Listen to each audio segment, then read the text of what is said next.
तुम्हारी ये मजाल, गंदी नाली की ईंट और राजमहल में। मैं समझी नहीं। नहीं समझी तो समझ लो। तुम राजमहल में महारानी की सेवा करने वाली एक दासी थी। उनके स्वर्गवास होने के बाद तुमने राजकुमार और राजकुमारी की सेवा की। तुम्हारी सेवा से खुश होकर हमने अपने पहलू में 2 पल के लिए तुम्हें शरण दी। इसके बदले में आंखें दिखाने लग गई। और अब तुम चाहती हो कि हम तुम्हें महारानी बना दें। मैं महारानी बनूं? नहीं, मैं इस योग्य नहीं। मैंने तो सिर्फ उसका हक मांगा है जो इस वक्त मेरी कोख में है। उसके लिए रहने को घर और खाने पीने का सब बंदोबस्त कर दिया जाएगा। ये सब तो होगा, लेकिन जिसकी मैं मां बनने वाली हूं, उसका पिता कौन कहलाएगा? हमसे ये सवाल आज तक किसी औरत ने नहीं किया। एक ना एक दिन तो बिन पूछे सवालों का जवाब भी देना ही पड़ेगा। बकवास बंद करो। महाराज। क्या है? महाराज, उस दासी के यहाँ लड़का पैदा हुआ है।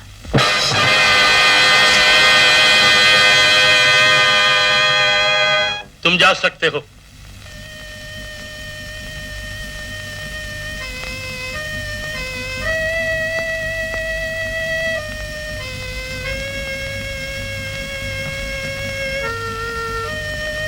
यहाँ तो कोई नहीं है।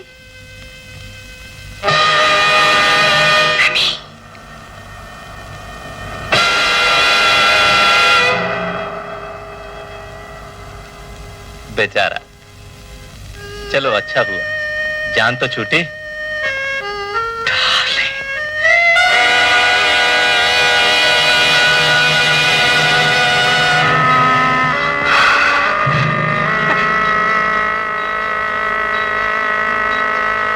क्यों घबरा गए मुझे जिंदा देखकर? तुम मेरी बीवी, मेरी धर्म पत्नी, तुम मेरी भलाई के लिए करवा चौथ का व्रत रखा करती थी, ये दिखाने के लिए कि तुम स्त्री धर्म का पालन कर रही हो। वो सब ढोंग था। वो व्रत मेरे लिए नहीं बल्कि अपने यार के लिए रखा करती थी। जलील औरत। सीता और सावित्री के इस देश में औरतें अपनी पति की लाश के साथ चिता में जिंदा सती हो जाया करती थी, लेकिन तू इस देश की मर्यादा पर एक धब्बा है, स्त्री जाति के नाम पर एक कलंक है। आओ मेरे दोस्त, तुम मेरे दोस्त हो ना? राजस्थान की रेत इस बात की साक्षी है कि यहाँ एक दोस्त ने अपने दूसरे दोस्त के लिए जान दी, अपने दोस्त की बीवी को बहन समझकर उसकी रक्षा की। लेकिन तुम दोस्ती के लिबास में भेड़िए हो। तुम जैसे भेड़ियों का इस दुनिया से उठ जाना ही अच्छा है।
अब मैं शहर में नहीं रह सकता।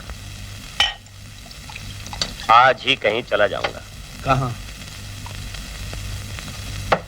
जहां भी गया तुम्हें खबर कर दूंगा। तुम कल इस बच्चे को वहां ले जाना। इसकी माँ आकर ले जाएगी। अगर नहीं आई तो? कल नहीं तो परसों आएगी। माँ है, बच्चे के लिए भटकेगी जरूर।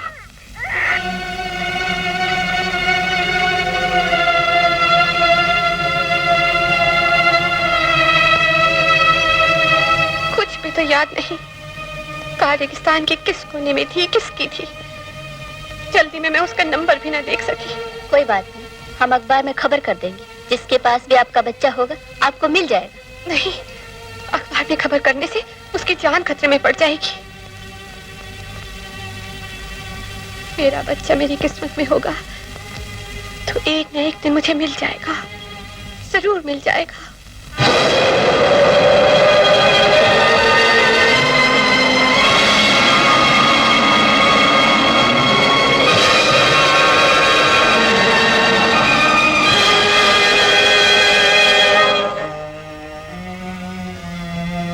भानु, क्या बात है? फिर माँ की याद आ गई? माता पिता तो मेरे भी नहीं है, मगर मेरा भाई तो है।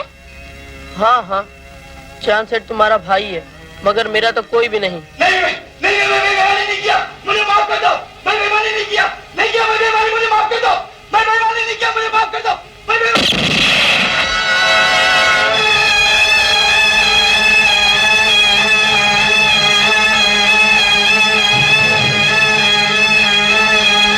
रूपा, तुम्हारे भाई ने फिर खून कर दिया। अब मैं यहाँ नहीं रह सकता, एक पल भी नहीं रह सकता।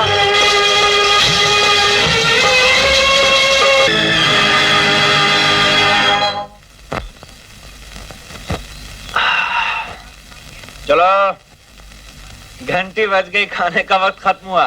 अरे यार, अभी तो पहली है। अब चलोगे तो दूसरी तक अंदर पहुंचोगे। अरे यार, 1 मिनट में क्या फर्क पड़ता है? ठीक ही तो कहता है, 1 मिनट में क्या फर्क पड़ेगा? अपनी इस फैक्ट्री में कितने आदमी हैं काम करने वाले? 250। हाँ। और सारे देश में कितने आदमी होंगे काम करने वाले? यही कोई 10-12 करोड़। 10 करोड़ आदमी अगर एक दिन में 1 मिनट देर से आए तो कितना नुकसान हुआ? 10 करोड़ मिनट का। 10 करोड़ मिनट कितने दिन हुए, कितने महीने और कितने साल हुए? हिसाब लगाओ। 10 करोड़ मिनट के लगभग 190 साल। एक दिन में अगर हम काम का 1 मिनट जाया करें तो हम 190 बरस पीछे रह जाते हैं, और एक बरस में हम अनगिनत सदियां पीछे रह जाते हैं। मैं पूछता हूं, कभी ऐसा हुआ है कि छुट्टी की घंटी के बाद हमने 1 मिनट तो क्या आधा मिनट भी ज्यादा काम किया हो? अरे सोचते क्या हो? चलो उठो, अपने काम पे चलो। चलो चलो चलो चलो चलो चलो। भानु, जी मैनेजर साहब। आओ जरा अंदर, ऑफिस में आओ। साहब, वो अंदर काम पे जाना है। मैं मैनेजर की हैसियत से तो तुम्हें रोक सकता हूँ। जी हाँ। भानु, तुम मालिक और मजदूर का मिला जुला रूप हो। न मालिक को ज्यादती करने देते हो, न मजदूर को। साहब, अगर काम नहीं करेंगे तो उन्नति कैसे हो? तुम ठीक कहते हो। आज कहीं काम करवाने वाले गलत हैं तो कहीं करने वाले, इसीलिए तो चारों तरफ घबराहट। साहब, वक्त हो गया, मैं चलूं। सुनो, बोर्ड ऑफ डायरेक्टर्स की मीटिंग में फैसला हुआ है कि तुम्हें इलेक्शन लड़ने के लिए जितने भी रुपयों की जरूरत हो हम देंगे। धन्यवाद। सुनो भानु, वोट तुम्हें नोटों के बगैर मिलेंगे जरूर, लेकिन इलेक्शन बगैर रुपयों के नहीं लड़ी जाती। बड़े से बड़े, ईमानदार से ईमानदार नेता को भी इलेक्शन में रुपयों की जरूरत पड़ती है। अब फिर तुम्हारे आदर्श क्या हैं, लोगों को जानना चाहिए। आदर्शों का प्रदर्शन किया जाए, उनकी नुमाइश की जाए, अच्छा नहीं लगता। वक्त हो गया, मैं चलूं। अच्छा, we are proud of you Bhanu. काश देश का हर इंसान तुम्हारे जैसा होता।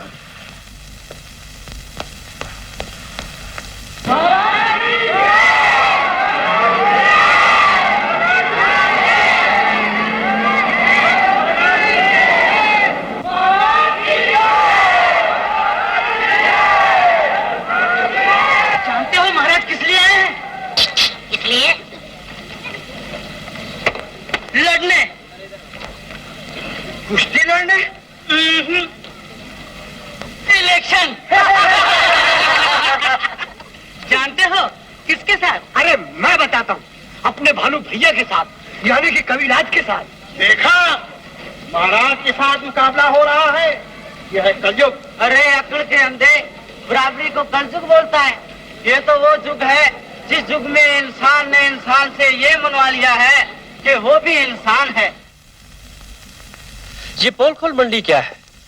सरकार, ये वो मंडली है जिसका करता धरता भानु महाराज के सामने इलेक्शन में खड़ा है। लेकिन ये है कौन? एक गरीब आदमी है जो गरीबों में रहता है। इलेक्शन से पहले हम गरीबों को अमीर कर देंगे। वैसे ये पोल खोल मंडली वाले करते क्या है? सरकार कुछ सरफिरे नौजवान है, एक तारा बजाकर शरीफ आदमियों के पोल खोलते फिरते और समझते ये हैं जैसे देश का सुधार कर रहे हो। जनता उन्हें सुनने के लिए यूं इकट्ठी हो जाती है जैसे किसी बहुत बड़े नेता का स्वागत कर रहे हो। सरकार, भीड़ इतनी हो जाती है कि पुलिस को साथ चलना पड़ता है, कहीं पोल खुलने वाले को जनता मारे नहीं।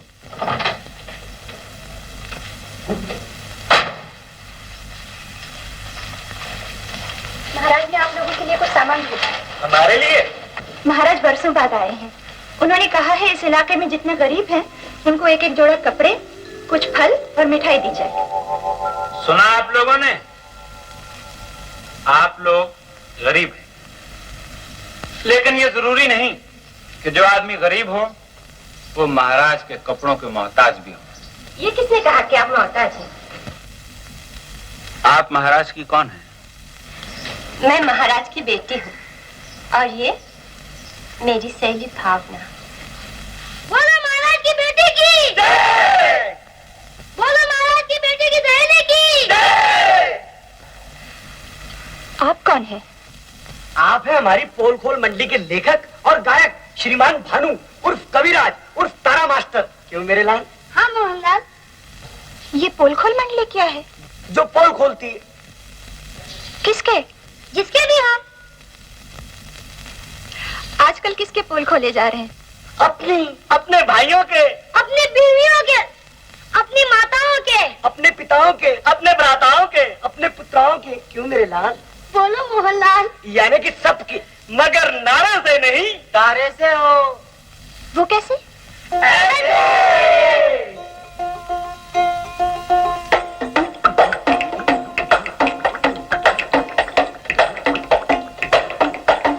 बोलो एक तारे की जय!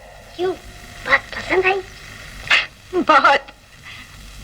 ये फल और कपड़े महाराज की छोटी सी भेंट है, आप लोग स्वीकार कर लीजिए।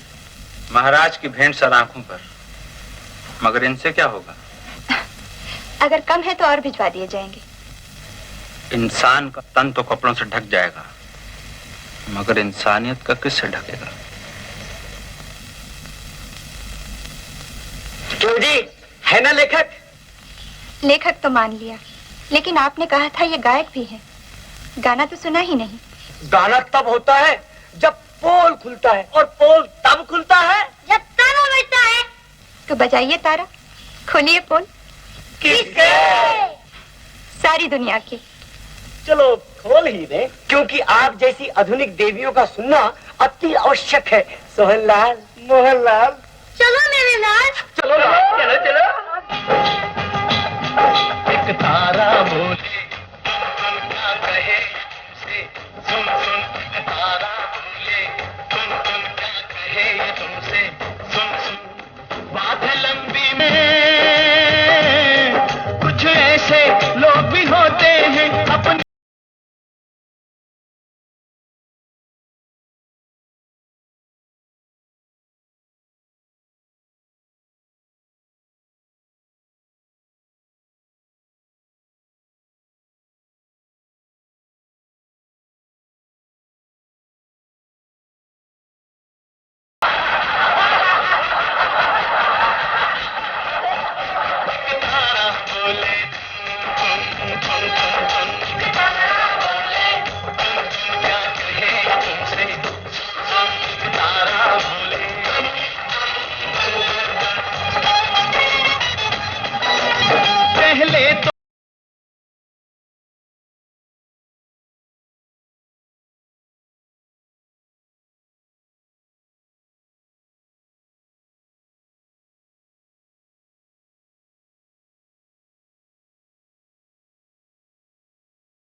जाता है इसका कारण एटम बम के टेस्ट हैं।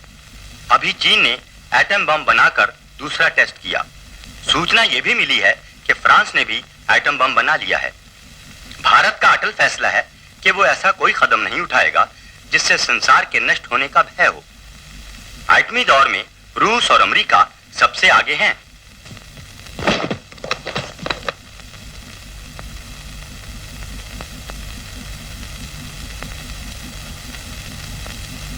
फिर भी आजकल लोगों में वो श्रद्धा नहीं रही।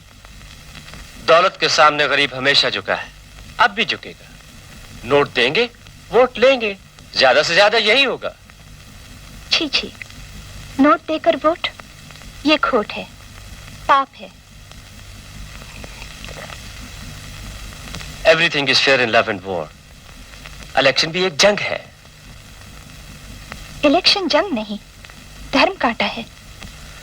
धर्म कांटे में सोना चांदी तुलता है, नेता नहीं। जैसे लोग सोच सोच कर अपना नेता चुनते हैं, वैसे ही चुन चुन कर नेता को भी वोट लेने पड़ते हैं। हो सकता है, लेकिन मेरे ख्याल में अगर नेता की नीयत ही ठीक ना हो तो नीति क्या होगी?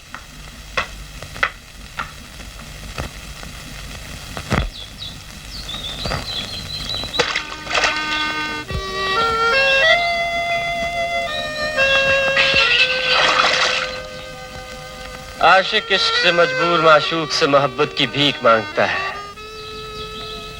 भावना, I love you. I don't. शादी तो बगैर प्यार किए भी हो सकती है। लेकिन मामा जी से पूछे बगैर नहीं। तो पूछ लो ना। एक हिंदुस्तानी लड़की ऐसी बात खुद नहीं पूछती। मैं पूछूं? कोई फायदा नहीं। सब्र का इम्तिहान लेती जाओ। तुम क्या सोच रही हो?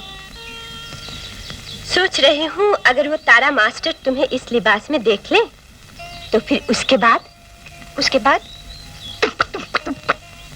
मैं पूछती हूँ वो कौन होता है दूसरों के रहन सहन पर उंगली उठाने वाला? सावित्री, दुनिया में ऐसे लोग बहुत कम होते हैं जो दूसरों को उनकी गलतियां बताते हैं। मुझे तो उसकी हर बात पसंद आई। अजी छोड़ो इन बातों को। आदर्श का निकाब पहनने वाले की असलियत क्या है मैं अच्छी तरह से जानता हूँ। क्या मतलब? मदन सिंह से उसने 10,000 रुपए इसी बात के लिए लिए हैं कि वो डैडी के सामने इलेक्शन में खड़ा ना हो। What? Yes, madam, only 10,000 rupees। छी छी, इंसानियत का ढंडोरा पीटने वाला इंसान खुद बिकता है, लानत है। भावना मैम साहब, आपका ट्रंक कॉल। क्या ये सच है? इसको कुछ बताना नहीं, समझी? You are very clever। Everything is fair in love and war। जी मामा जी, मैं आज ही चलकर रात तक पहुंच जाऊंगी। जी अच्छा। सुना नहीं तुमने? जब तक महाराज न पधारे कोई भी मंदिर में नहीं जा सकता। क्यों? ये राणा मंदिर है, जानते हो किसने बनवाया है? पुजारी जी, मंदिर में मैं आज 40 वर्ष से आता हूँ। मंदिर में आते हो, मंदिर तुमने या तुम्हारे बाप दादा ने तो नहीं बनवाया, ये महाराज के दादाजी ने बनवाया था। और वो सोने का कलश महाराज के पिताजी ने दिया था। राणा खानदान के सरमाए से बने हुए मंदिर को इसीलिए तो राणा मंदिर कहते हैं।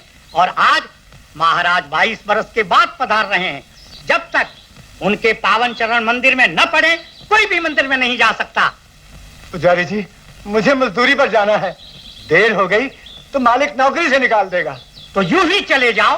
पुजारी जी, आज तक भगवान के दर्शन किए बगैर नहीं गया। तो आज चले जाओ। पुजारी जी, मैं आपके हाथ जोड़ता हूँ, मुझे अंदर जाने दीजिए। अरे जा दफा। अगर ये भगवान के दर्शन कर लेता तो क्या आपके भगवान बासी हो जाते? जाओ चाचा, जिस मंदिर में भगवान से ज्यादा सम्मान धनवान का होता हो वो मंदिर मंदिर नहीं, वो पूजा पूजा नहीं, बल्कि धनवान का किया हुआ एक मजाक है जो इन जैसे लोगों की नजरों में भगवान से ज्यादा बलवान है। भानु बेटा, मुझे अंदर भिजवा दो, वरना मेरी 40 बरस की तपस्या श्रद्धा है, ढोंग का रंगमंच नहीं। पूजा भगवान की जाती है, मंदिरों की नहीं। चाचा, तुम्हारी तपस्या तुम्हारे माथे के पसीने में है। जो मजदूरी करते हुए बहता है। ऐसे ऐसे मंदिरों में मत जाओ, क्योंकि अब तक शायद भगवान वीराना मंदिर को छोड़कर हम जैसे किसी गरीब की कुटिया में जा बसा होगा। मंदिर भगवान कृष्ण का और नाम है राणा मंदिर। बाहर कलयुग। पुजारी जी, धर्म कर्म का नाश करने में आप जैसे पुजारियों का बड़ा हाथ है।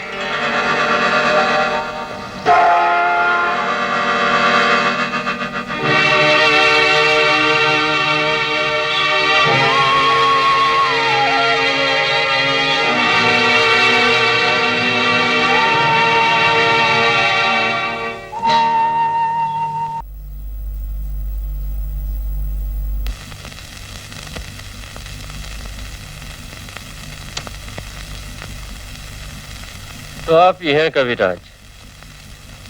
जी, भाई बंधु इसी नाम से पुकारते हैं। मुझे युवराज कहते हैं। आपका नाम? युवराज का नाम नहीं जानते? जी नहीं। मैं महाराज का बेटा, यही मेरा नाम है। बड़ी प्रसन्नता हुई आपसे मिलकर। आपके पिता का नाम?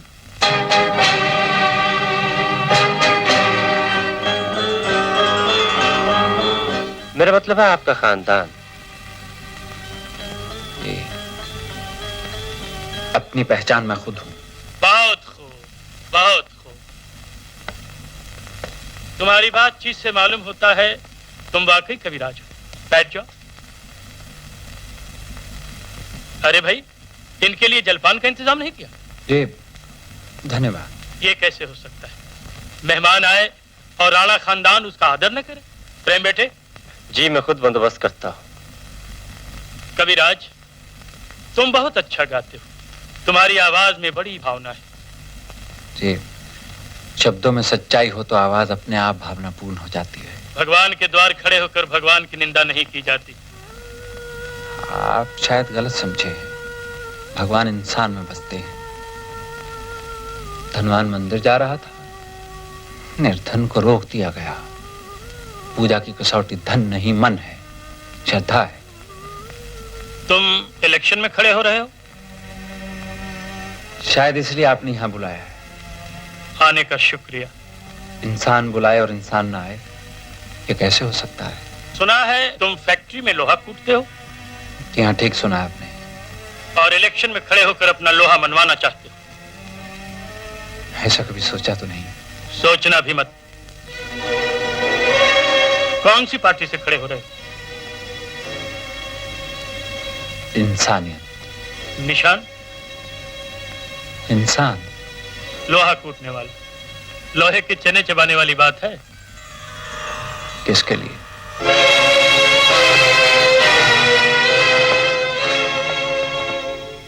सोडे के साथ या पानी के साथ? क्षमा कीजिए, मैं शराब नहीं पीता। आप गलत समझे। ये शराब नहीं, शरबत गुलाब है। शराब तो बहुत कीमती चीज है। जी, शरबत भी आप लोगों के लिए सस्ता होगा। सिगरेट? बहन जी, मैं सिगरेट नहीं पीता। ये तो मीठा सिगरेट है, चीनी का बना हुआ। बाजार में चीनी भी तो बहुत महंगी है। तुम इलेक्शन के वक्त यही नारे लगाओगे कि जब तुम जीतोगे चीनी का भाव कम करा दोगे। ऐसे नारे तो कमजोर आदमी लगाते हैं। आज्ञा है। आने का शुक्रिया। विश्वास रखिए, आप जब जब बुलाएंगे मैं तब तब आऊंगा। धन्यवाद। मोहनलाल जी, सोहनलाल जी, फिर गलती हो गई क्या? हो गई। अरे भाई, जो होगी सो होगी, पर सोचने की बात तो ये है कि भानु भैया अभी तक क्यों नहीं आया वो? अरे वो चांद से मिलने गए हैं। अरे कौन सा चांद मेरे यार वो? अरे ये वो चांद सेठ है जिसने भानु भैया को कई साल सहारा देकर पाला। और फिर ये बात अलग है कि भानु भैया संभलने के बाद खुद संभल गए। और फिर तुम जैसे निकम्मों को संभाला। अबे क्या? मेरा मतलब ये है कि वो चांद सेठ से मिलने गए जेल खाने। आप भी चलेंगे? चलूंगा। जरूर चलूंगा तुम सबकी जमानत देने के लिए। मेरी हर अपील नामंजूर हो गई है। अच्छा है, मुझे मेरे गुनाहों की सजा मिलनी चाहिए थी। कल सुबह मेरे साथ मेरे गुनाहों का गला भी फांसी के फंदे में घुट जाएगा। मुझे दुख है जान सेठ, और अफसोस भी कि मैं जिंदगी में आपकी किसी काम ना आ सका। इसलिए तो मैंने तुम्हें बुलाया है। आप कहिए तो। तुम ये जानते हो, मेरा इस दुनिया में इकलौती बहन की सिवाय कोई नहीं, और मेरे बाद उसका भी इस दुनिया में कोई नहीं रहेगा। तुम ये भी जानते हो कि मैंने उसे सारी जिंदगी अपने घिनौने माहौल से दूर शिमला में रखा, अच्छे कॉलेज में पढ़ाया, अच्छे हॉस्टल में रखा, सिर्फ इसलिए कि मेरे गुनाहों का साया मेरी बहन पर ना पड़े। रूपा को खबर की? मैंने उसे तार भिजवा दिया था, वो शिमला से फौरन चली आई। मैंने उसे सब कुछ सच सच बता दिया है। कहाँ है वो? घर गई है। भानु जी, मेरा कहा मानोगे? सिर्फ एक, अगर समझते हो कि मेरा तुम्हारी जिंदगी से कोई ताल्लुक है तो। आप कहिए तो। रूपा से प्यार करोगे? जान सेठ। नहीं करोगे? जान सेठ, देखो, इनकार न करना भानु, इस दुनिया में मेरे जैसे अनगिनत गुनाहगार हैं, दरिंदे हैं। मेरे मरने के बाद रूपा का क्या होगा, ये चिंता है। तुम अगर उसे अपना लोगे तो मैं कल सुबह हंसते हंसते फांसी चढ़ जाऊंगा। एक इंसान के नाते मेरी बहन का हाथ थाम लो, उसका सहारा बन जाओ। तुम चुप क्यों, बोलते क्यों नहीं? सोच रहा था, जिसने जिंदगियों को अपने पांव की ठोकर समझा, आज वो एक जिंदगी के लिए इतना चिंतित है। सच ही तो है कि राम और रावण दोनों एक साथ बसते हैं इंसान में। मेरी बात टाल गए? आपकी बात कैसे टाल सकता हूं? वैसे भी थे, मेरे माँ बाप आप ही थे चांद सेठ। आप? नहीं नहीं नहीं, मैं ये शादी नहीं कर सकती। ये चांद सेठ का कहना है। मगर मेरी शादी हो चुकी है।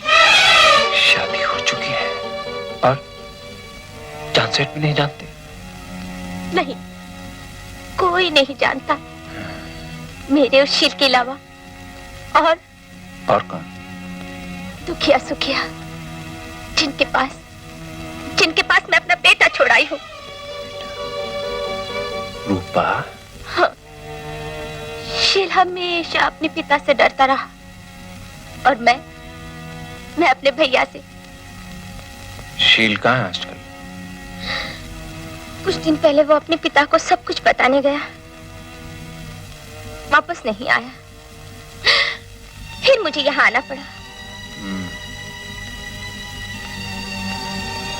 भानु, भैया को ये सब कुछ नहीं बताना, नहीं तो उनकी आत्मा तड़पती रहेगी। भगवान के लिए किसी से कुछ मत कहना, भैया से भी नहीं। रूपा दीदी, शिमला से तुम्हारे लिए फोन आया।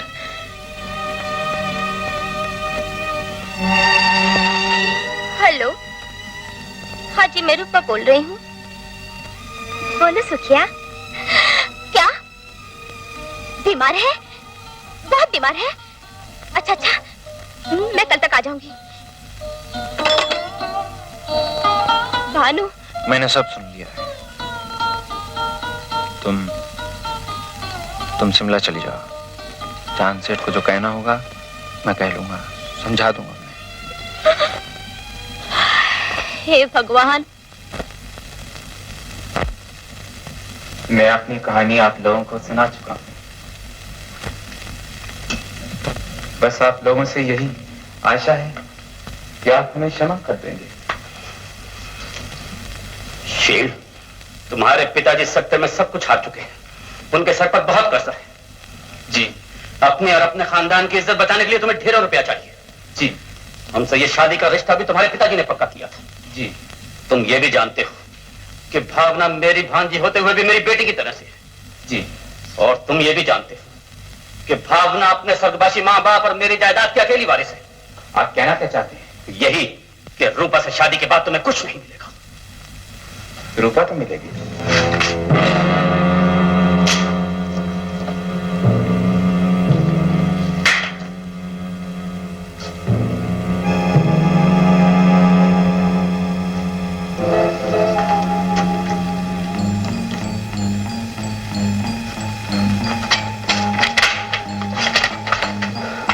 ये लो ब्लैंक चेक और जितना रुपया चाहिए भर लेना।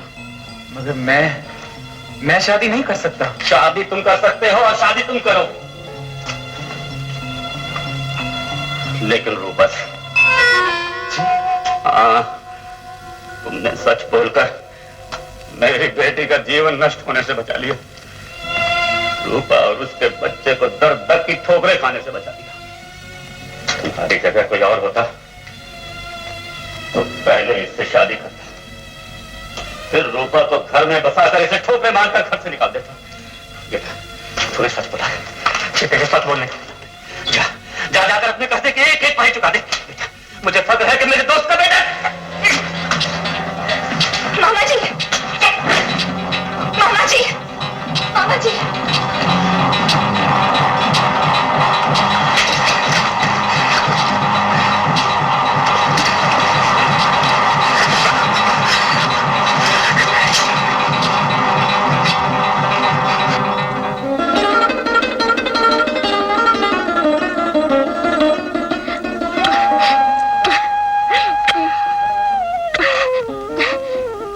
गया था इसे? कुछ नहीं। कुछ नहीं? फोन पे झूठ क्यों बोला? तुम्हें यहाँ बुलाने के लिए।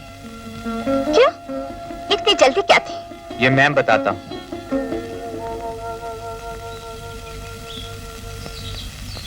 सुखिया। हाँ भैया। मुन्ने की माँ भी आ गई, बाप भी आ गया। अब क्या होगा? शादी। किसकी? किसके साथ? रूपा बीबी की शील बाबू के साथ। सतयुग का राम और कलयुग की लीला, पहले बच्चा बाद में शादी। सुखिया। हाँ दुखिया। गलती हो गई। कैसी? अब मैं समझा कि हमारे यहाँ बच्चा क्यों नहीं होता। क्यों? पहले हमने जो शादी कर ली। दुखिया। सुखिया। दुखिया सब संसार। रूपा, अब हम कभी अलग नहीं होंगे, साथ जिएंगे, साथ मरेंगे।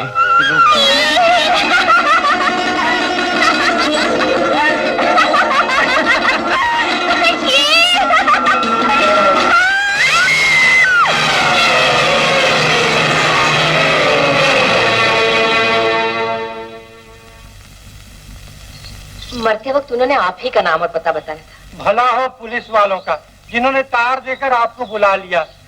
वरना भगवान जाने इस अनाथ का क्या होता है। अनाथ होगे तुम, ये नहीं। तुम इसके पिता न सही, मैं इसकी माँ हूँ। अगर मैं इसका पिता नहीं तो तू इसकी माँ कैसे? पालने वाली भी तो माँ ही होती है। देवकी से यशोदा का अधिकार कम नहीं था। जीती रहो बीबी जी, तुमने बिल्कुल ठीक पहचाना। दुखिया, सुना तुमने मैं कौन हूँ? मैंने रामायण नहीं पढ़ी। ये तो महाभारत में है। उसे भी नहीं पढ़ा। तू तो बिल्कुल कंस है। गाली देती है। रावण है। फिर गाली देती है। दुखिया, जब इन्होंने मुझे अच्छा कहा तो तूने कह दिया मुझे महाभारत मालूम ही नहीं, और जब तुम्हें नाम से पुकारा तो दोनों याद आ गए। चलो चलो, इनके जलपान का बंदोबस्त करें। हाँ। लो बीबी जी, इसे रखो।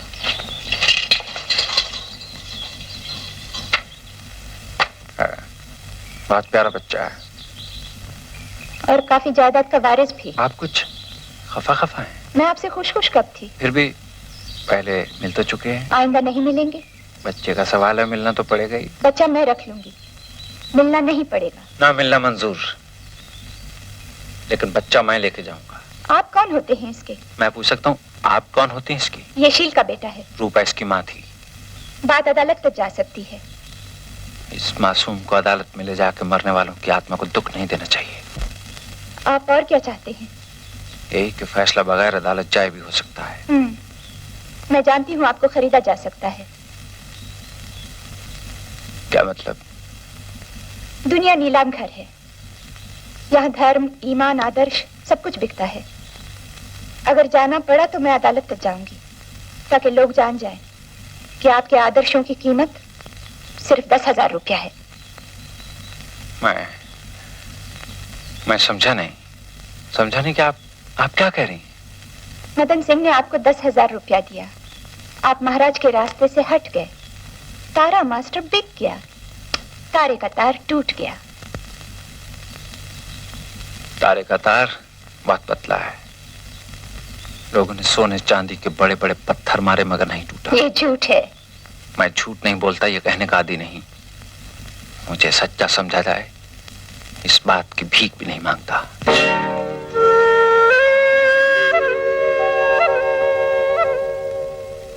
जब मदन सिंह से आपने रुपया लिया नहीं तो प्रेम ने झूठ क्यों बोला? युवराज कोई धर्मराज तो नहीं जो हमेशा सच बोले। वैसे एक बात बोलूं? जी। आप कान की बहुत कच्ची है। कैसे? उन्होंने कहा कि मैंने रुपया लिया, आप मान गई, अब मैं कह रहा हूं कि नहीं लिया, आप फिर मान गई। पहले उनकी बात पे विश्वास किया था, इस बार आपके कहे पर नहीं। तो फिर किसके कहे पे? मेरे दिल ने कहा कि तारा इतना सस्ता नहीं जो बिक जाए। क्या सोचने लग गए? नहीं, मैं कभी नहीं सोचता। क्यों? सोच का दिमाग से ताल्लुक है, दिल से नहीं, और मैं दिल की मानता हूँ। मुन्ने के बारे में आपका दिल क्या कहता है? मेरा दिल कहता है कि मुन्ने को अपने साथ ले जाऊं। मेरा दिल भी यही कहता है। आप अपने दिल की मानिए, मैं अपने दिल की। राम राम, दिल दो है और मुन्ना एक। साहब मेम साहब, दो दिलों का एक कर लीजिए तो ही कुछ हो सकता है।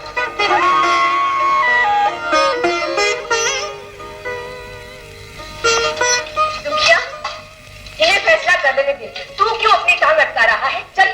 हाँ। मुन्ने की देखभाल मेरे घर में ज्यादा अच्छी हो सकती है। वो मेरे साथ रहेगा तो अपनी देखभाल करना खुद सीख जाएगा। दुनिया में रह के दुनिया का मोहताज नहीं रहेगा। वैसे उसकी जायदाद की आप जो हिफाजत चाहें कर सकती हैं। नहीं, जायदाद की कोई चिंता नहीं। तो मुन्ने की चिंता भी मत कीजिए। नहीं। तो फिर? कुछ नहीं। जाइए, रात बहुत बीत गई, सो जाइए, सुबह देखा जाएगा।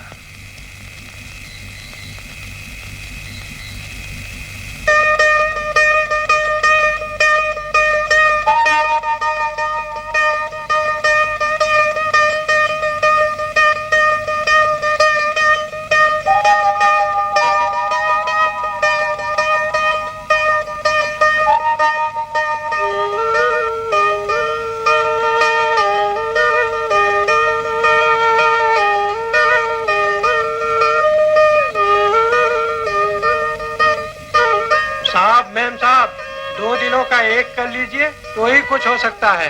नहीं जी, कुछ नहीं। कभी कभी जबान से बिना सोचे समझे कोई बात निकल जाती है।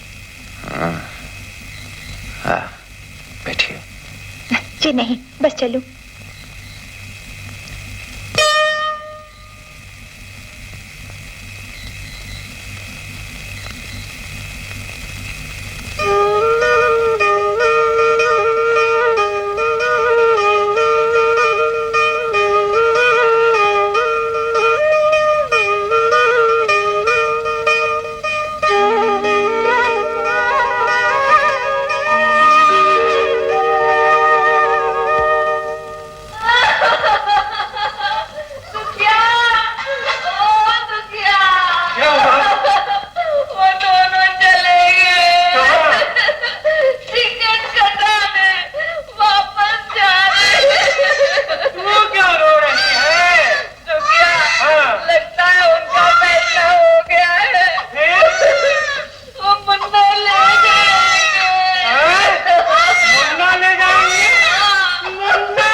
फैसला हो गया है। क्या?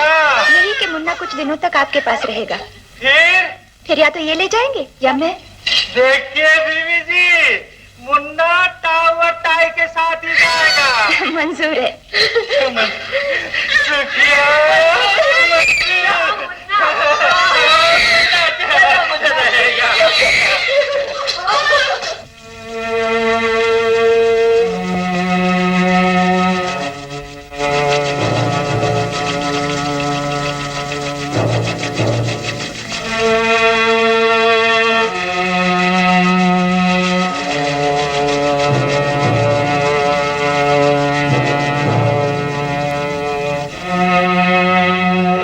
क्या हुआ इसे? सुबह का खाना खाने के बाद बुखार आ गया, तब से अब तक होश में नहीं आया। डॉक्टर ने क्या कहा? वो आया ही नहीं। क्यों? वो पहले फीस मांगता था और हम लोगों के पास पैसे नहीं थे। फिर दूसरे डॉक्टर के पास गए तो बगैर पैसे के कोई आने के लिए तैयार ही नहीं। फिर हमने फैक्ट्री से एडवांस लिया, फिर डॉक्टर के पास गए तो कहने लगा वक्त नहीं। दूसरा डॉक्टर? वो कहीं जा चुका था। तो शहर में क्या 2 ही डॉक्टर हैं? डॉक्टर साहब आगे।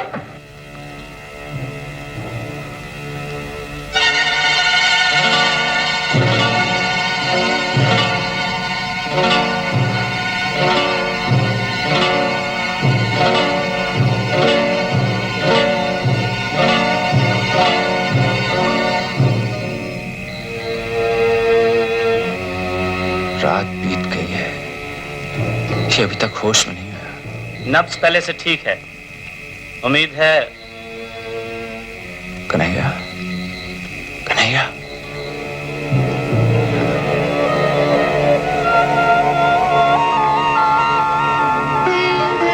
कन्हैया।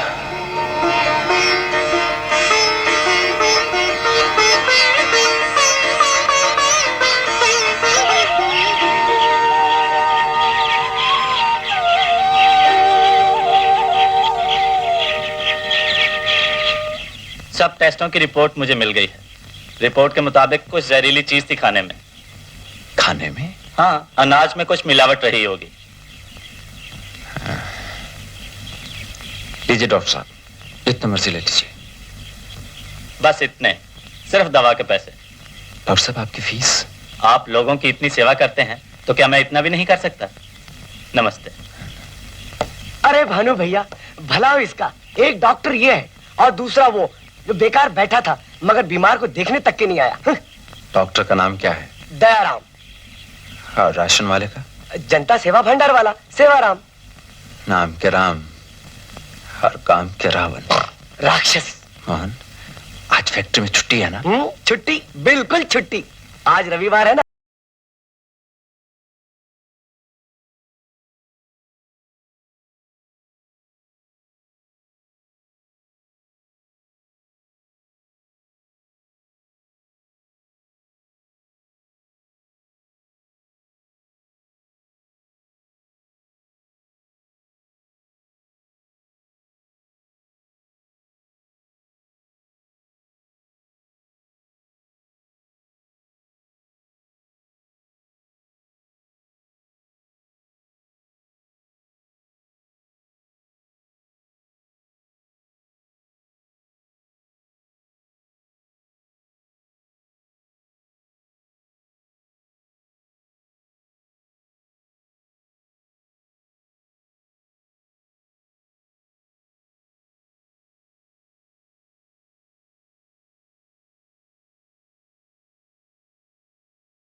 किया।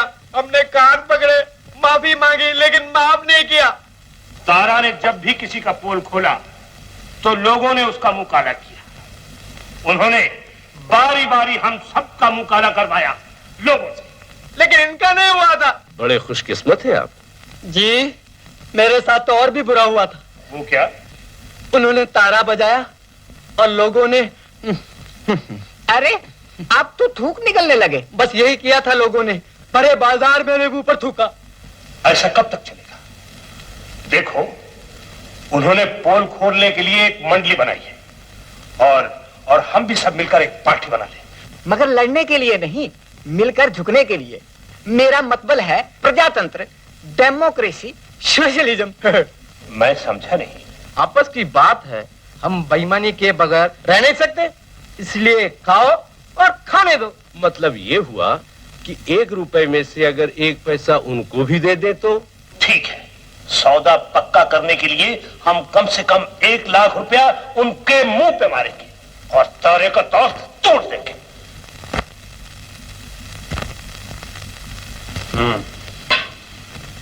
आप लोगों ने ये 1 लाख रुपए देने के लिए मुझे यहाँ बुलाया। और भी मिलता रहेगा। किस लिए? भाईचारे की पेशगी। मतलब?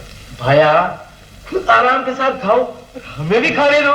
ये शहर की व्यापारियों की तरफ से आपका हिस्सा। शहर के व्यापारियों से कहिए कि तारा बिकने से रहा। हाँ, अगर आप लोगों के पास बहुत दौलत है तो अपनी बिकी हुई आत्मा खरीद लीजिए। धन्यवाद।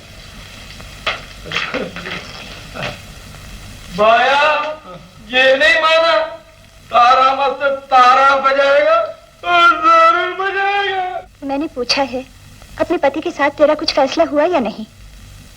फैसला तो एक ही है। क्या? डिवोर्स, और वो भी हो जाएगा। देख सावित्री, तू मेरी बहुत पुरानी सहेली है। मैं फिर कहती हूँ, इन बंधनों को न तोड़, लौट जा अपनी ससुराल। वहाँ रखा ही क्या है? वहाँ तेरा पति है। तेरा पति? School teacher? तो फिर उसे शादी क्यों की, और वो भी लव मैरिज? तब वो प्रिंस था, और अब ना जाने कहां से उठ पटांग आदर्श उसके दिमाग में आ गए हैं कि सारा प्रिव्यू पे स्कूल के नाम कर दिया और खुद लगा वहां पढ़ाने। ये उठपटांग आदर्श नहीं, त्याग है, महानता है। सावित्री, पति के साथ झोंपड़ा भी स्वर्ग है। देख, बस अब भाषण खत्म कर, जल्दी जल्दी तैयार हो जा। देख, मैंने पहले ही कहा है मुझे पार्टी वार्टी पे नहीं जाना। अरे बाबा, पार्टी नहीं है, आज रक्षाबंधन है।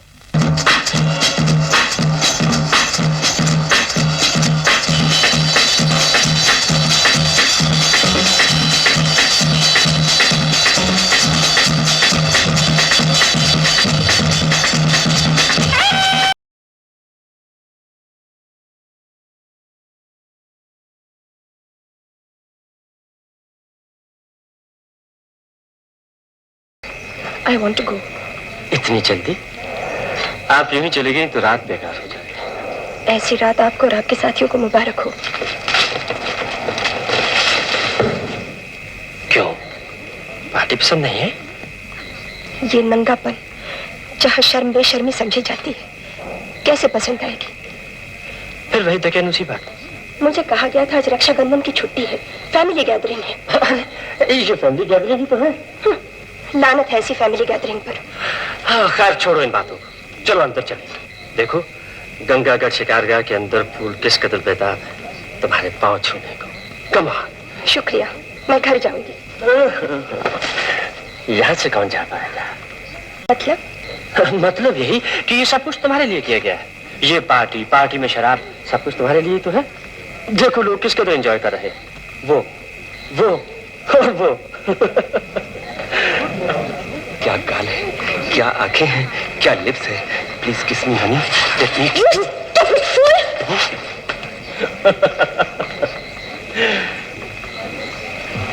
आज रक्षाबंधन है। तो फिर मैं क्या करूं? अपनी बहन को जाके बचाओ। किससे? भेड़ियों से। कौन से भेड़ी? तुम्हारे दोस्त। अरे वो उसके भी तो दोस्त है। Be modern Bhavana, this is modern life. धिक्कार है इस मॉडर्न लाइफ पर। अगर मैं ये कहूँ कि तुम जैसे मॉडर्न ख्यालात वालों की वजह से इस देश की सभ्यता धूल में मिली जा रही है तो गलत ना होगा। और अगर मैं ये कहूं कि तुम जैसी पुराने ख्यालात वाली लड़कियां जवानी के नाम पर कलंक है तो गलत ना होगा। अगर पवित्रता कलंक है तो भगवान करे ये कलंक सब पर लगे। नहीं, तुम पर नहीं। तुम जैसी खूबसूरत लड़की को पवित्रता के कलंक का मैं शिकार नहीं होने दूंगा। अब कोई रुकावट नहीं, मेरी हो जाओ सारी जिंदगी तुम्हारे कदम पर गुजार दूंगा। 5 लाख अपने आप तुम्हारे हवाले छोटे 5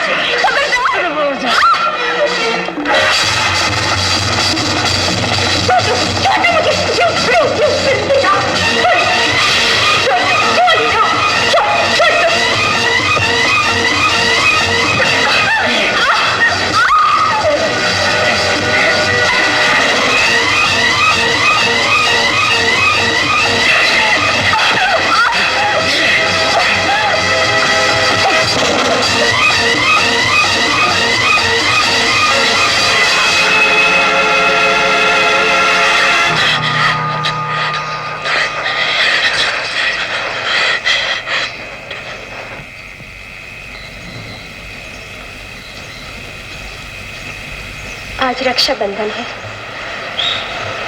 अपने भाई को राखी नहीं बांधोगी? बेटी के रचे मेहंदी चूड़ा चढ़ाए मामा ओ रामा।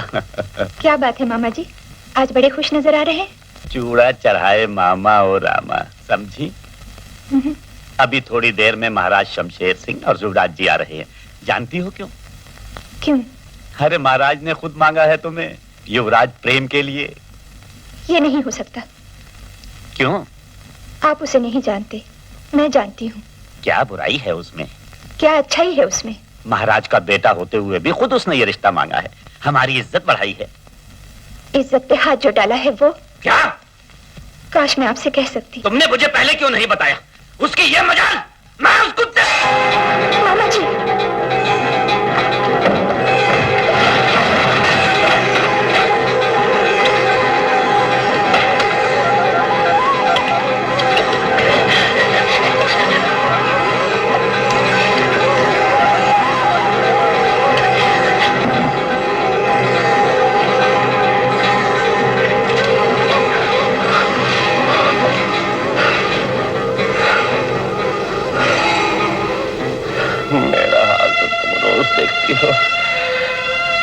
जमाने का चलन भी देख रही हो, इसीलिए कहता हूँ जल्दी ब्याह कर लो। जवान बेटी का यूं घर में बैठे रहना ठीक नहीं। युवराज को गोली मारो, जिससे चाहो ब्याह कर लो, जो दिल का अच्छा हो, तुम्हें खुश रख सके, चाहे वो करीब ही क्यों ना हो।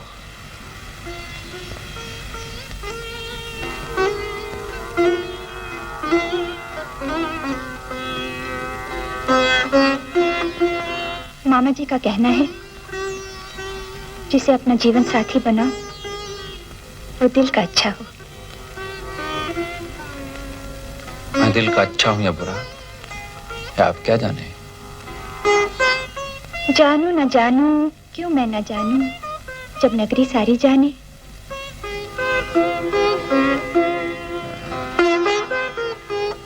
आप फिर सोचने लगे? आप ही ने तो कहा था कि मैं सोचता नहीं, दिल की मानता हूँ। दिल ही को तो टटोल रहा हूँ। टटोल लीजिए, जवाब मेरी ही पसंद का मिलेगा।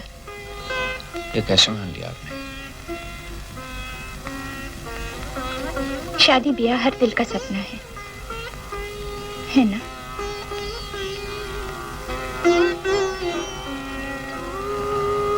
है, मगर इस सपने से पहले मैंने एक और सपना देख लिया है। किसका? क्या करेंगे जानकर? जो बन पाए। वैसे उस सपने में कौन था? उसमें वो जिसका घर नहीं, तन पे कपड़ा नहीं, पेट में रोटी नहीं, जो मर्यादा की मांग में अपने खून से लाली तो भर दे, मगर रगों में खून नहीं। मेहनत से 2 कतरे बनते हैं तो कभी सूरज चूस लेता है कभी सैलाब बहा कर ले जाता है। यही देखा है मैंने सपने में, सोते जागते हर वक्त हर इंसान में। न जाने कौन चुरा कर ले गया रंग, कहाँ उड़ गए हैं। मेरा विश्वास है एक दिन फिर उस तस्वीर में सब रंग वापस आ जाएंगे। उस दिन मेरा सपना सच होगा। मगर ये सब कैसे होगा? रंग कौन लाएगा? आपकी भावना, मेरा मतलब है आपके जज्बात, आपके साथी, आप जैसे महसूस करने वाले दूसरे दिल अपनी मेहनत से, अपने पसीनों में छुपा कर लाएंगे वो रंग। तब उस तस्वीर का श्रृंगार वापस आ जाएगा। तब तक जब आप चलेंगे तो संसार चलेगा। मैं भी साथ हो लूंगी, अगर आप बाधा न समझे तो। नहीं, ऐसी बात नहीं।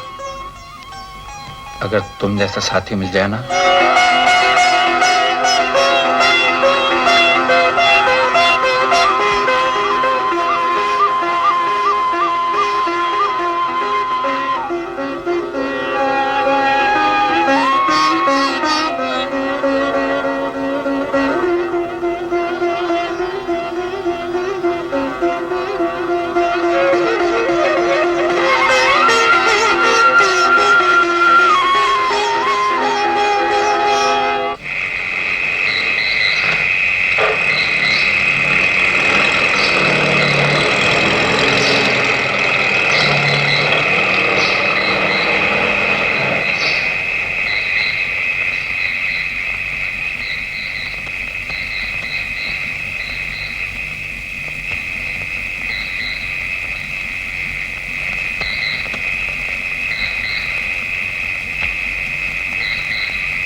कोई नहीं, तुम हर साल यहाँ आती हो इसी आस में आज के दिन जो खो गया था आज के दिन ही मिल जाएगा।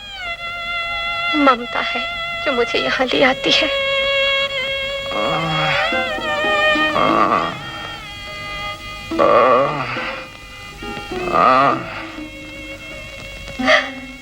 हाय राम।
तुम्हारे जाने के बाद डॉक्टर फिर आया था, कहता था अब कोई खतरा नहीं।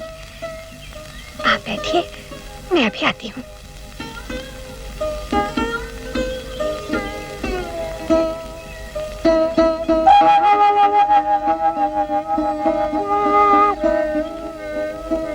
सुनिए।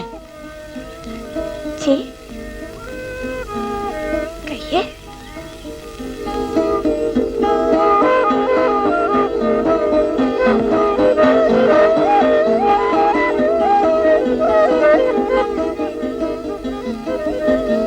मैंने शायद बरसों पहले आपको लाखा रेगिस्तान में देखा था। आपने? आप वही है ना जो मेरी कार में बच्चा छोड़कर चली गई थी? वो आपकी कार थी? बताइए, मेरा बेटा कहाँ है? कहाँ है मेरा बच्चा?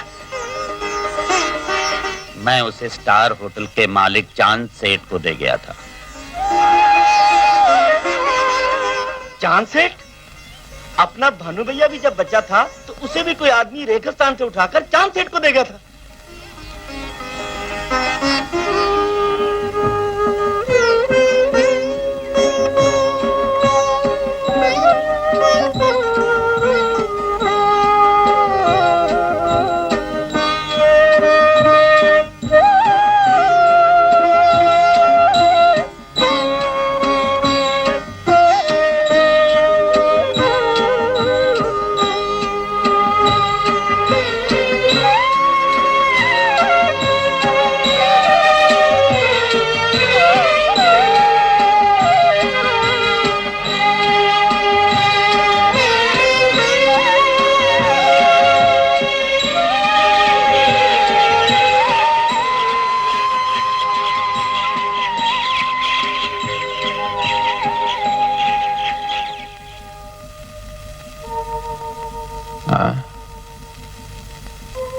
मैंने कई बार तुमसे पूछा, तुमने टाल दिया।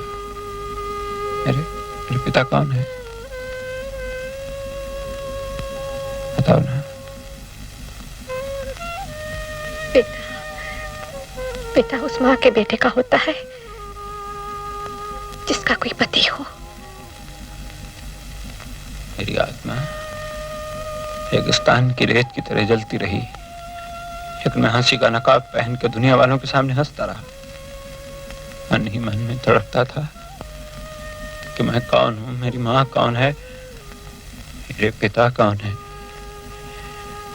माँ बेटे के लिए, बेटा माँ के लिए तड़पे तो क्या वो इंसान नहीं तड़पता होगा जो मेरा पिता है और तुम्हारा पति।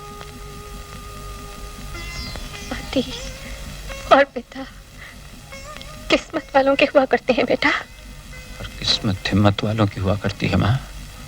मैं अंधकार का सीना चीर के उस मंजिल तक पहुंच जाऊंगा जिसे तुम किस्मत कहती हो। अंधकार का सीना चीरने वाले राजमहल की सिर्फ दीवारें ही पत्थर की नहीं, दिल भी पत्थर का होता है। राजमहल। हम जानते थे एक दिन तुम अपने आप यहाँ आओगे, और हम ये भी जानते कि तुम यहाँ क्यों आए। यहाँ आने वाला कभी भी निराश वापस नहीं गया। और फिर आज का जीवन तो एक सौदा है, इस हाथ ले उस हाथ दे। बोलो, मुंह मांगे दाम देंगे। किस बात के? ये भी हमारे मुंह से कहलवाना चाहते हो कि तुम यहाँ किस लिए आए हो?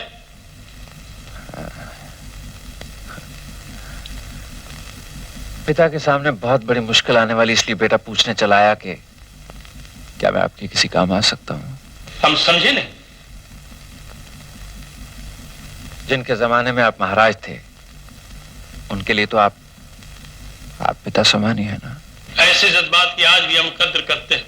हमें खुशी है कि उस रिश्ते को तुम आज भी मानते हो। कोई माने या ना माने, रिश्ता तो जो है सो है। तो फिर हमारे रास्ते से हट जाओ। राणा खानदान वाले बगैर जंग किए दुश्मन के कदमों पे हथियार नहीं फेंकते। ये रीत तो राणा खानदान की है। मैं भी तो उसी खानदान का हूँ। क्या मतलब? इसी रियासत का रहने वाला क्या अपने आप को इस खानदान का नहीं कह सकता? क्यों नहीं? उस नाते तुम हमारे बेटे समान हो। लेकिन बेटा बाप का सामना करे ये भी तो ठीक नहीं। राणा खानदान का बेटा बगैर जंग किए दुश्मन के कदमों पे हथियार डाल दे, ये भी तो ठीक नहीं। तो जंग होगी, जरूर होगी। प्रजा आज भी हमारी है, इसका सबूत तुम्हें मिल जाएगा। तुम जा सकते हो। कोई जमाना था जब खुशियां बांधी बनी रहती थी रियासत में, लेकिन आज हम देख रहे हैं भूख, बेकारी, रहने को मकान नहीं, पहनने को कपड़े नहीं। हम आपको विश्वास दिलाते हैं कि एक बार फिर हम आप लोगों को खुशहाल कर देंगे। झोपड़े नहीं रहेंगे, हम वहां महल बनवा देंगे। भूखा पेट भूखा नहीं रहेगा, आपके घरों में अनाज भरवा देंगे। 100-200 फैक्ट्रियां खुलवा देंगे, बेकारी अपने आप दूर हो जाएगी। लेकिन ये सब कुछ करने से पहले हमें आप लोगों की सहायता की जरूरत है। हुकूमत कैसे की जाती है वो हम अच्छी तरह जानते हैं। ये बात हमारे खून में। हमें जो कुछ कहना था आपसे कह दिया। फैसला आपके हाथ में है। नेता हमें चुने या किसी और, लेकिन नेता चुनने से पहले ये जरूर सोच लीजिएगा कि अगर कल के बच्चे आपके हुक्मरान हो गए तो अनर्थ हो जाएगा। हुकूमत चलाने के लिए तजुर्बे की जरूरत है, तजुर्बे की जरूरत है। धन्यवाद। महाराज राणा शमशेर सिंह की, महाराज राणा शमशेर सिंह की, महाराज राणा शमशेर सिंह की, महाराज राणा शमशेर सिंह की। आज के इस युग में कोई किसी का भला नहीं कर सकता। मालिक और मजदूर के संगठन से अगर मैं चुनाव जीत भी गया तो क्या होगा? जब तक आप खुद काम नहीं करेंगे खाली पेट खाली रहेगा, झोंपड़ा झोंपड़ा रहेगा। जो काम नहीं करता उसका कुछ नहीं समझ सकता, भले वो हम जैसा मजदूर हो, भले वो कोई नेता हो। क्रांति के तूफान ने उन नेताओं के चेहरों से भी नकाब उतार दिया है जो झूठे वादे करते रहे, बरसों झूठे नारे लगाते रहे। मैं सिर्फ इतना कहूंगा कि सफलता काम में है, मेहनत में है।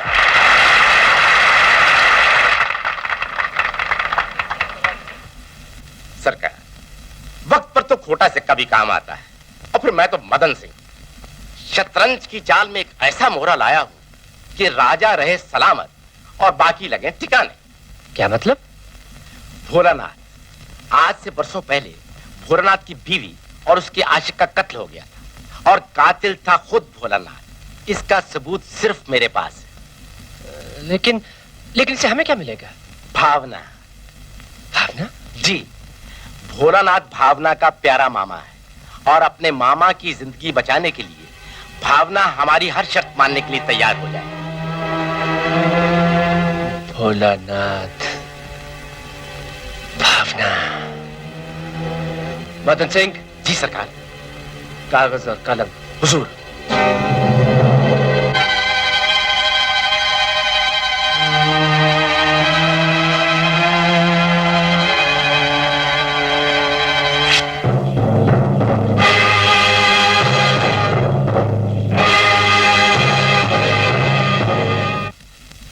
भगवान के लिए ये बात किसी से ना कहिए।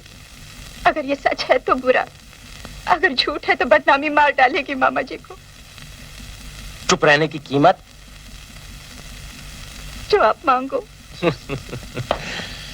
ये क्या मांगेगा आपसे? ये तो मुझसे मांगता है। तो सरकार, आप इनसे मांग लीजिए इकट्ठा, मैं टुकड़ा टुकड़ा लेता रहूंगा आपसे। 10-20 हजार जो कहो दे जाऊंगी। रुपया? छी छी, इतना घटिया आदमी समझा है मुझे। तो फिर और क्या? आशिक इश्क से मजबूर माशूक से मोहब्बत की भीख मांगता है। प्रेम? प्रेम मोहब्बत करता है तुमसे, सिर्फ तुमसे। मेरी हो जाओ, फिर तुम्हारे मामा का कोई कुछ नहीं बिगाड़ सकता। नहीं नहीं, मैं ऐसा नहीं होने दूंगी। ऐसा नहीं हो सकता। सरकार, सब कुछ हो सकता है, जरा मेरी जबान को आज्ञा दीजिए। पुलिस की किताब भर दूं, रपट लिखवा कर। फिर अखबार में 2 तस्वीरें छपेंगी, एक फांसी लगवाने वाले और दूसरी फांसी लगने वाले। ऐसा नहीं हो सकता, मैं ऐसा नहीं होने दूंगी। चिड़िया जाल में है। लाइए सरकार, मारिए मुंह पर इनाम। काम हो जाने दो, फिर मुंह तोड़ दूंगा तुम्हारा इनाम मारकर। मैम साहब, आपके मामा जी आपसे मिलना चाहते हैं। मैंने कहा ना, मैं किसी से मिलना नहीं चाहती। उनसे कह दो मेरी जिंदगी में दखल देने की कोई जरूरत नहीं।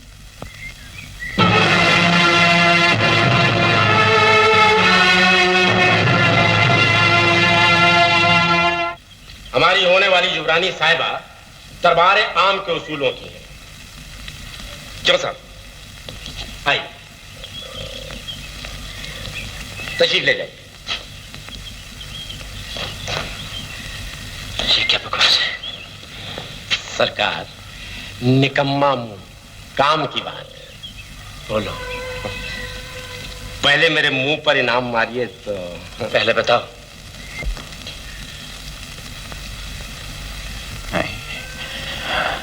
मैं ये नहीं पूछने आया कि कुटिया छोड़कर राजमहल में क्यों आ गई। सिर्फ इतना कहना है कि अपने सुख के साथ साथ कम से कम अपने मामा का भी सोचा होता। अगर हो सके तो जाओ, क्षमा मांग के उन्हें अपने साथ ले आओ, नहीं तो ये दुख उनकी जान ले लेगा। आप जा सकते हैं। भावना, मैं कोई आम नहीं जिसे आप नाम से पुकारें। मैं रियासत के इकलौते युवराज के होने वाली युवरानी, राजकुमार की होने वाली पत्नी। नई पदवी मुबारक हो। भगवान आपको और दे, इससे भी ऊंचे महल। वो महल जो आसमान से ऊंचे हो। उस ऊंचाई से आप देखें तो दुनिया का हर इंसान, इंसान की इंसानियत सब नजरों से ओझल हो जाए। आप कहाँ चल दिए? आए और गए। खातिर का मौका बार बार कहाँ नसीब होता है। तशरीफ रखिए। सरकार, घबराइए नहीं, वो आ गए। तुम नहीं जा सकते, तुम नहीं जा सकते, तुम यहाँ से बच कर नहीं जा सकते, तुम यहाँ से बच के नहीं जा सकते। शर्म नहीं आती? जिस घर में आए हो उसकी होने वाली बीवी पर हाथ डालते हो। तुम वक्त में तेरी पोटी पोटी कर डालूंगा। इंस्पेक्टर साहब, इंस्पेक्टर साहब, गिरफ्तार कर लीजिए इसे, पकड़ लीजिए इसे। ये नाटक है, ये चाल है। मुझ पे खामखा आरोप लगाया जा रहा है। पूछ लीजिए इनसे। बताओ भावना, बोलो इंस्पेक्टर साहब को, क्या ये गलत है? कि इसने तुम्हारी इज्जत पर हमला किया, तुम पर हाथ डाला, मुझे जान से मार डालने की कोशिश की। बोला भावना। भावना देवी, क्या ये सच है? गुस्ताखी माफ। भावना जी के मामा जी को बुला लाऊं? मामा जी को? आप खामोश हैं। जो कुछ ये फरमा रहे हैं, क्या ये सच है? सरकार, मामला बहुत खतरनाक है। मामा जी को बुलाना बहुत जरूरी है। इंस्पेक्टर साहब, ये सच है, ये सच है, ये झूठ है। भानु, तुमसे ऐसी उम्मीद न थी। इससे क्या उम्मीद थी इंस्पेक्टर साहब? इंस्पेक्टर साहब, इस उम्मीदवार को जल्दी यहाँ से ले जाइए, ये शरीफों का महल है। चलो। भावना जी, भावना जी, रोना मत, खुशी की बात। अब चुप कर जाइए, बस अब चुप कर जाइए। भगवान का लाख लाख शुक्र है भावना जी कि हम बच गए। भगवान का लाख लाख शुक्र।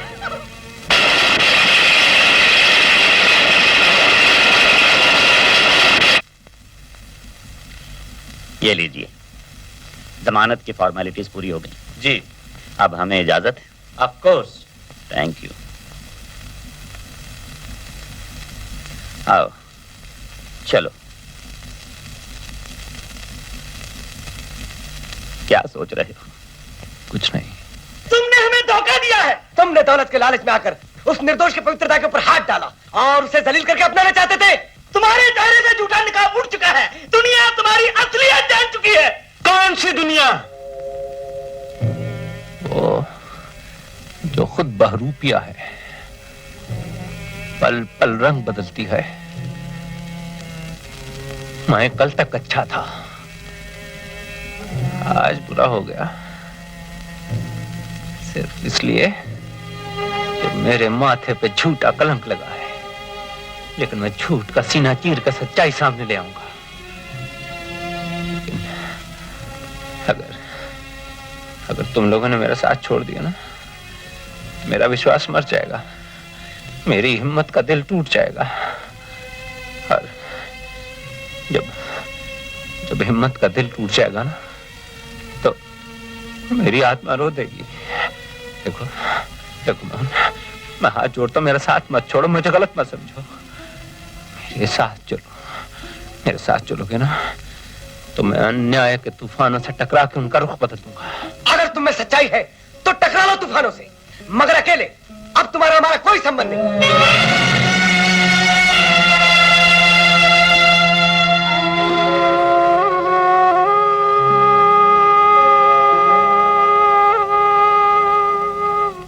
तुम नहीं गए कहाँ? जहाँ वो गए? वो तो मर चुके, कमीने, कुत्ते। भानु भैया, मैं छोटा हूँ, मेरे शरीर में तुम्हारी कमाई का जितना खून है, उसकी एक एक खून दे दूंगा मैं। भैया, बोल के नहीं गया? लाओ एक तारा। नहीं, तारा जरा बेसुरा हो गया ना, कोई नहीं, सुर में आ जाएगा। चलो चले। ये मंडली वाले जो आज तक भानु का साथ देते रहे, आज शर्मिंदा है कि वो एक गलत आदमी के कहे पे चलते रहे। एक लोहा कूटने वाला पारस के भेष में चुपते चुपते आप सब लोगों को लूटता है। लेकिन आज आप सबकी आंखें खुल चुकी है और इस बात में कोई शक नहीं कि जीत महाराज की। महाराज, महाराज, भानु, भानु, भानु, तारा मास्टर, तारा मास्टर,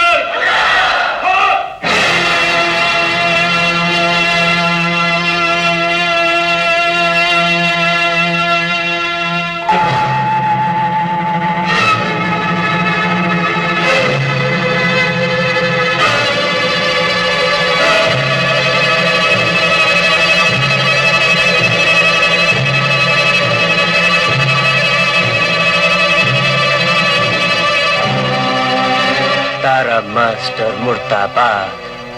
तारा मास्टर।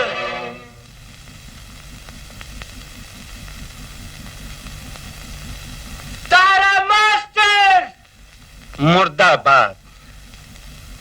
भानु मुर्दाबाद।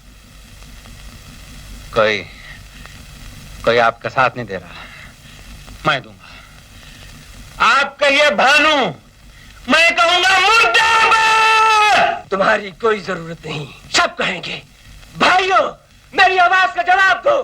बोलो तारा मास्टर।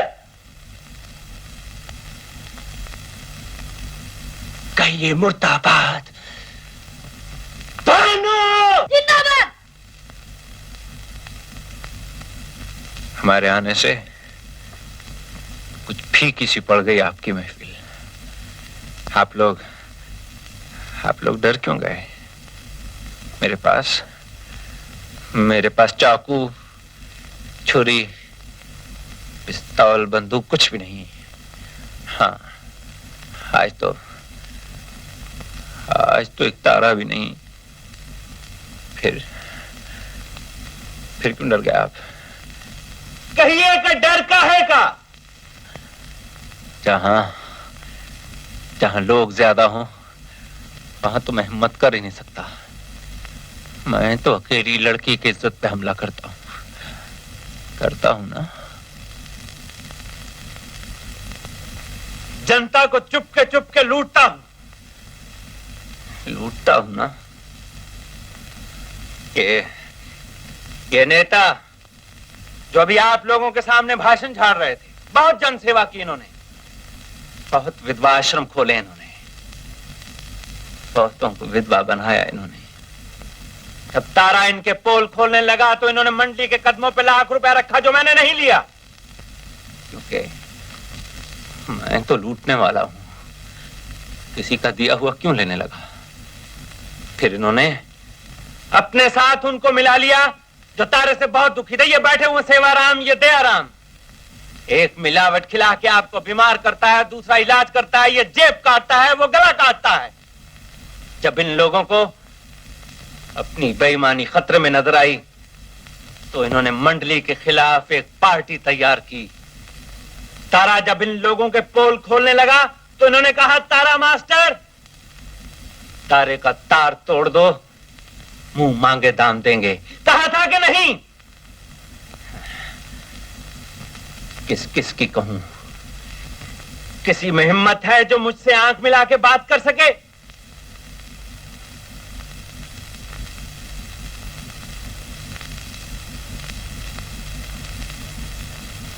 अगर भानु भैया से आंख नहीं मिला सकते तो कोशिश करो, मुझसे आंख मिलाओ।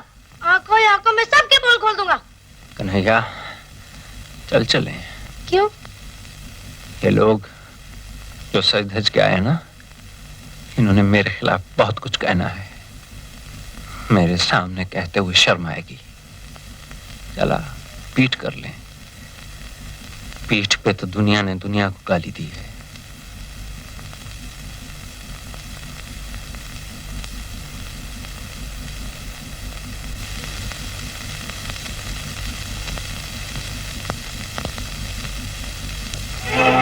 भावना, तुम्हारा मामू भोलानाथ दुनिया को भोला समझता रहा। बरसों पहले उसने किसी और का नहीं, अपनी ही पत्नी का खून किया था। कोई नहीं जानता, मगर मेरे पास सबूत है। अगर ये चाहती हो तो मुझे फौरन मिलो। तुम्हारा अपना प्रेम। मामा जी आप? हाँ, बाहर मेरे साथ पुलिस भी है। पुलिस? हाँ, मैं पुलिस स्टेशन से अपनी हिफाजत के लिए इन्हें गवाह बनाकर साथ लाया हूं। अभी मैं गिरफ्तार नहीं हुआ। आप क्यों होने लगे गिरफ्तार? उसी बात से जिससे डरकर तुमने अपने आप को हालात के सामने गिरा दिया है। मामा जी। हाँ, तुम्हें मेरे साथ चलना होगा। अगर नहीं चलोगी तो वो बात जो ये लोग कह सकते हैं, मैं खुद पुलिस को बताकर फांसी पर लटक जाऊंगा। तुमने मुझे बचाने के लिए झूठ बोला, अब अगर मुझे बचाने के लिए सच बोलोगी तो मेरे साथ भानु भी बच जाएगा। चलो बेटा, चलो। ये नहीं जा सकती।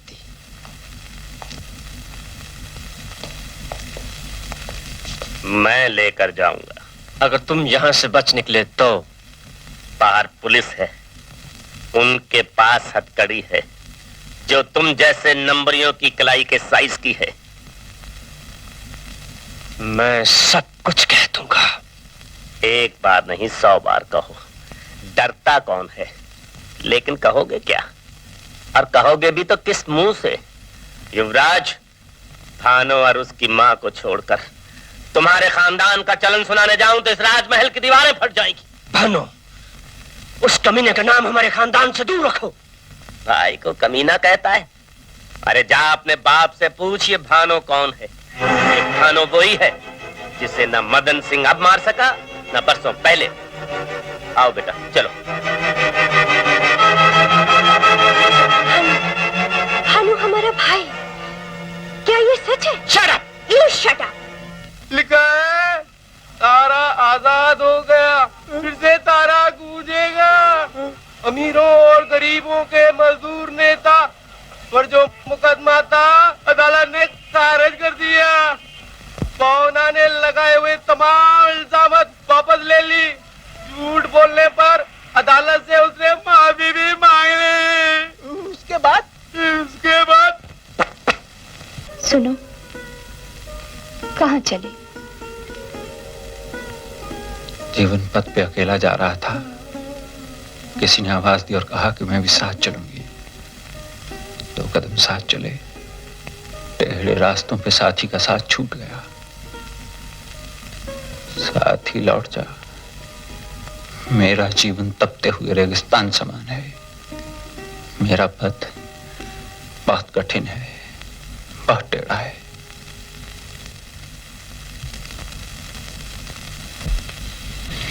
निकम्मा मुंह, काम की बात। 1 गोली 2 निशाने।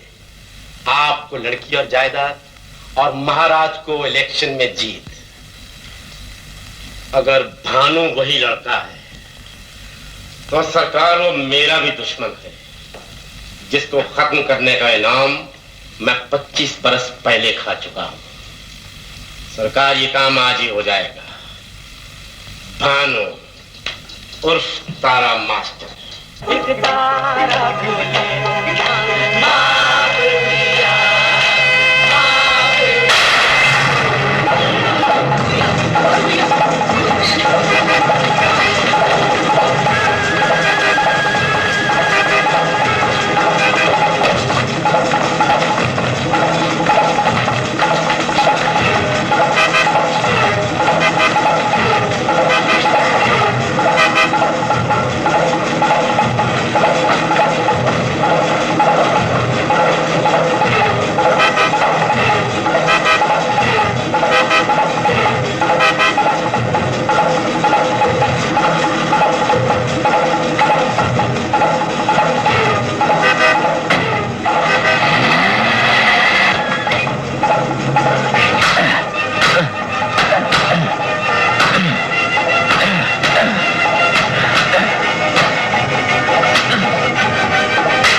मैं यही कहने आई हूँ, दूसरा वार करने से पहले सोच लीजिए। जो आपकी नजरों में आपका दुश्मन है, उसकी रगों में राणा खानदान का खून है, आपका खून है। तो क्या ये वही लड़का है? हाँ, वही लड़का, वही बदनसीब लड़का। तो क्या ये सच है? मैं झूठ नहीं बोल रही। लेकिन इसका और क्या सबूत है कि वो हमारा लड़का है?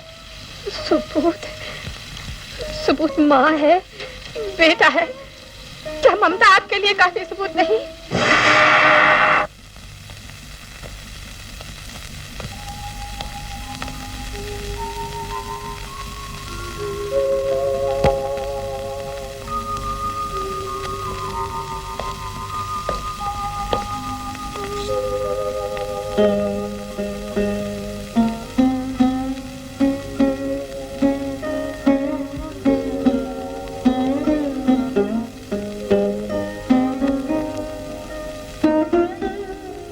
कैसे हो? अब अच्छा हूं, बैठिए। कुछ पता चला गोली चलाने वाला कौन था? गोली चलाने वाला कोई अनाड़ी था। यहाँ की बजाय गोली यहाँ लगी। लगे भी क्या, बस छू के चली गई। घाव भी गहरा नहीं हुआ।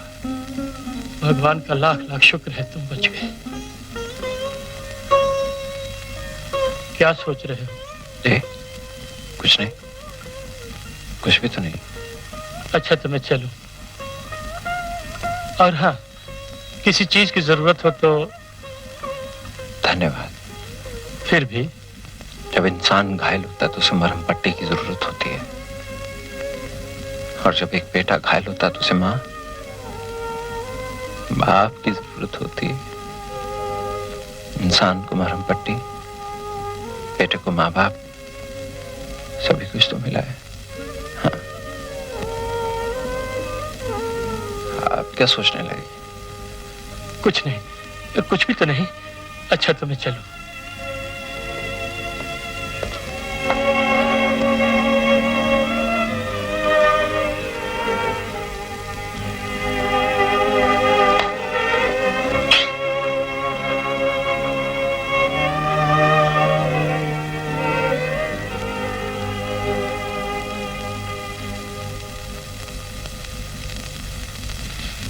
तो ये है वो मुन्ना जिसने आपको मेरी भाभी, मेरा मतलब होने वाली भाभी बनाया है।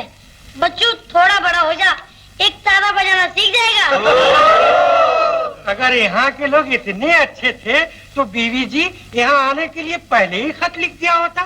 क्यों सुखिया, यहाँ के लोग अच्छे हैं ना? हैं, बहुत अच्छे हैं। रहिए, आराम से रहिए जब तक इलेक्शन चले। बाद में काम, फिर दाम, फिर विश्राम। लेकिन विश्राम भी कहाँ? इधर भानु भैया इलेक्शन में जीते, उधर शहनाई बजे। क्यों भाभी, बजेगी ना?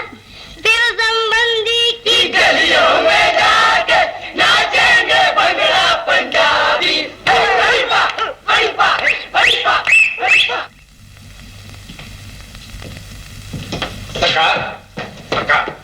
सरकार गुस्ताखी माफ। एक राजकुमार बहुत मुसीबत में था, उसे जिन ने अपने कब्जे में कर रखा था। राजकुमार था बिल्कुल आप जैसा। उसे एक फकीर मिला बिल्कुल मुझ जैसा। फकीर ने राजकुमार को बताया कि इस जिन की जान एक नीले तोते में है। उस तोते की गर्दन दबाओ, जिन जहां भी होगा तड़पेगा और तड़प तड़प कर दम तोड़ देगा। मदन सिंह, तुम्हारा हर बात बेकार गया। तुम बिल्कुल निकम्मे हो। सरकार निकम्मा मुंह, काम की बात। इस बार आपके लिए वो तोहफा लाया हूं कि सरकार देखेंगे तो इनाम मार मार कर मेरे मुंह का कीमा बना डालेंगे। वो देखिए।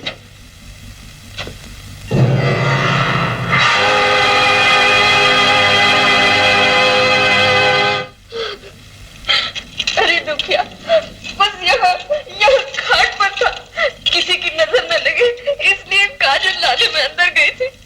वापस आई तो अब क्या होगा? पुलिस में रिपोर्ट दर्ज कराई, गली गली कूचा कूचा तलाश किया, मगर मुन्ना नहीं मिला। समझ में नहीं आता मुन्ने को कौन उठा ले गया। ढूंढ ढूंढ कर थक गए, न जाने कौन उठा कर ले गया मुन्ने को। मैं आ सकता हूँ? आइए। युवराज ने कांटों में से चुन चुन कर आपके लिए कुछ फूल भेजे हैं, स्वीकार कीजिए। भगवान आज ही आपको अच्छा करते हैं। धन्यवाद।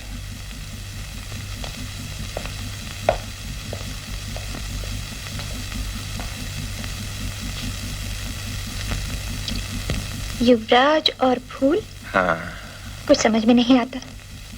लो, इन्हें रख दो।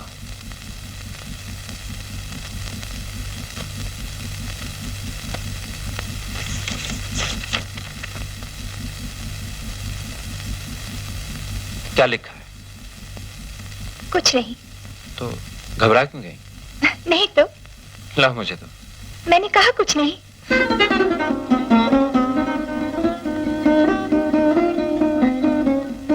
तारा मास्टर, कल 10 बजे लाखा रेगिस्तान में तुम्हारे दर्शन करना चाहूंगा, और अगर ना आए तो लाडले मुन्ने की लाश की वोट बनाकर परसों तुम्हें तोहफे के तौर पर भेज दी जाएगी।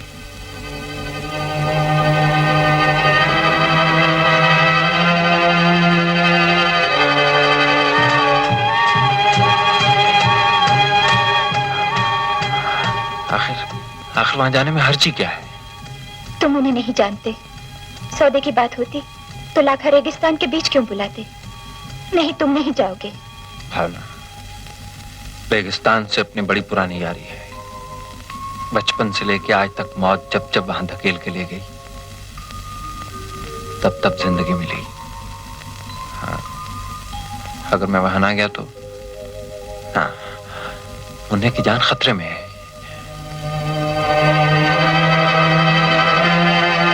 क्यों ना हम पुलिस को खबर कर दें? प्रेम कच्चा खिलाड़ी नहीं। अगर मेरे अलावा उसने किसी और को वहां देखा तो बस एक बच्चे की तड़पती हुई लाश, एक अनाथ बच्चा जिसके माँ बाप नहीं, मेरे कारण उसकी जान चली जाए। नहीं, ऐसा नहीं हो सकता। मैं चाहूंगा भावना, एक दिन मुझे भी कोई रेगिस्तान से बचा के लाया था। अब कोई दूसरा उस तूफान में गिर गया है। क्या उसे बचा के लाना मेरा फर्ज नहीं?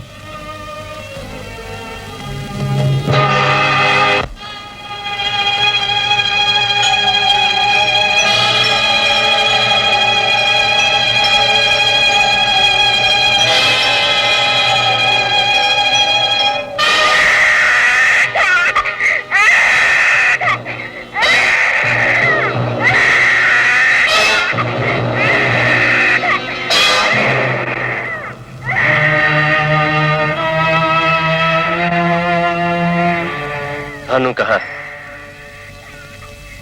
वो आएगा या नहीं? प्रेम? वो प्रेम मर चुका है। ये वो प्रेम है जो तुमसे नफरत करता है, और हर वो चीज जिससे नफरत की जाए उसे तबाह कर दिया जाता है। तुम्हें क्या चाहिए? चाहत का नाटक खत्म हो चुका है यंग लेडी। तो फिर ये कौन सा नाटक है? ये नाटक नहीं, हकीकत है। अगर आज आधे घंटे के अंदर भानु यहाँ नहीं पहुंचा तो अपने वादे के मुताबिक इसकी लाश तोहफे के तौर पर भेज दी जाएगी। अब तुम आ गई हो तो साथ लेती जाना। मैं जाने के लिए नहीं आई। तुम्हें डर है कि भानु राणा खानदान की आधी जायदाद के हकदार की हैसियत से अपना हिस्सा ले जाएगा। ऐसा नहीं होगा। उसे दौलत का लालच नहीं है। अगर मेरा विश्वास नहीं तो मैं अपनी और अपने मामा जी की तमाम दौलत और जायदाद तुम्हें देने के लिए तैयार हूँ। दुनिया की किसी भी दौलत से बढ़कर है भानु की मौत। मेरी तुम्हारे लिए मौत है, लेकिन लोगों के लिए उसकी जिंदगी है। प्रेम, तुम मेरी जान ले लो, मगर अगर वो प्रेम जिंदा होता जो तुमसे मोहब्बत करता था, तुम्हारी जान लेने की बजाय तुम्हारे कदमों में सर झुका देता। लेकिन वो आशिक जो इश्क से मजबूर होकर माशूक से मोहब्बत की भीख मांगता था, अब वो मर चुका है। आज मैं किसी की मोहब्बत में मजबूर तुम्हारे पांव गिरकर तुमसे उसकी जिंदगी की भीख मांगने आई हूँ। तुम जो कहो मैं मानने के लिए तैयार हूँ। मुझसे शादी करोगी?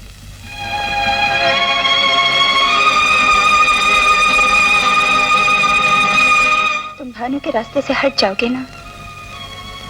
उसे इलेक्शन में खड़ा होने से नहीं रोकोगे ना? इलेक्शन में वो खड़ा नहीं हो सकता। आज मैं जिसकी जान बख्शूं, कल वो मेरे बाप के साथ टक्कर ले। बेटा तो वो भी है। हमारे खानदान से रिश्ता जोड़ने के लिए एक मनगढ़ंत कहानी बनाई गई है। वो नाजायज औलाद है, उसके माँ बाप का कुछ पता नहीं। अगर माँ बाप का पता न होने से कोई नाजायज बन जाता है तो दुनिया भगवान को जायज क्यों मानती है? दुनिया मानती है, मैं भगवान को भी नहीं मानता। तो उस इंसान को क्या समझोगे जो इंसानियत की रक्षा कर रहा है? इंसानियत एक ठोंक है, और इस ठोंक की डुगडुगी बजाने वाले मदारी को मैं जिंदा नहीं छोड़ूंगा। युवराज,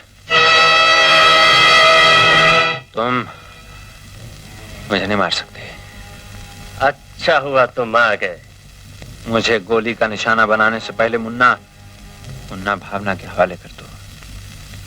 राणा खानदान अपनी दी हुई जबान से कभी पीछे नहीं हटता। मदन सिंह, बच्चा भावना के हवाले कर दो। हुक्म सरकार।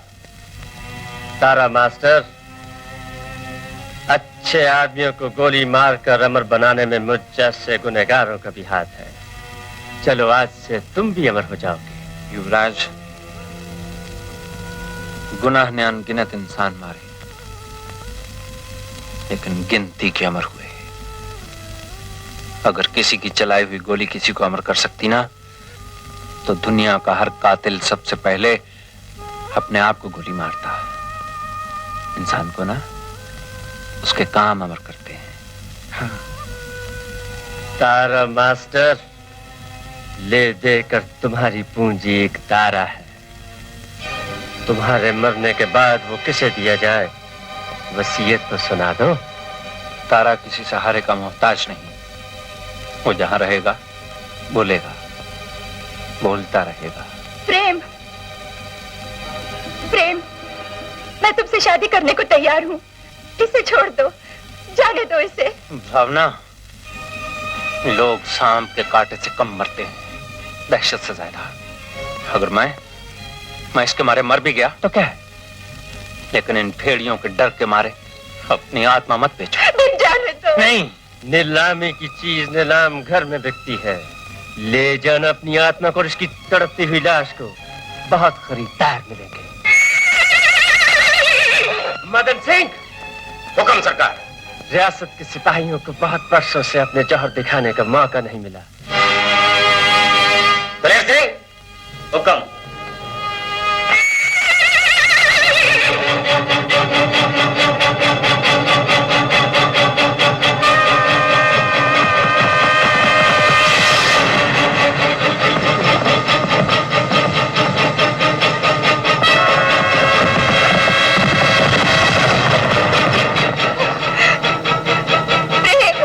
भगवान के लिए इसे रोक दो।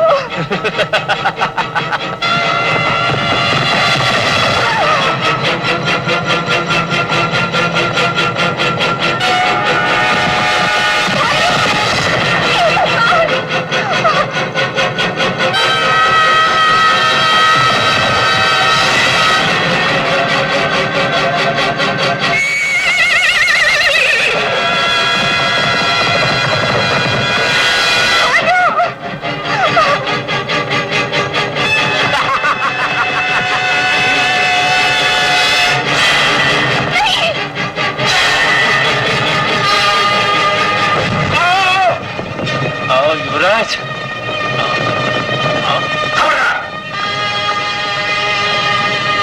फेंक दो भाला, फेंक दो। चिल्ला दो गोली, मार दो इसे। सरकार रुक जाइए, कोई आ रहा है। कौन है ये?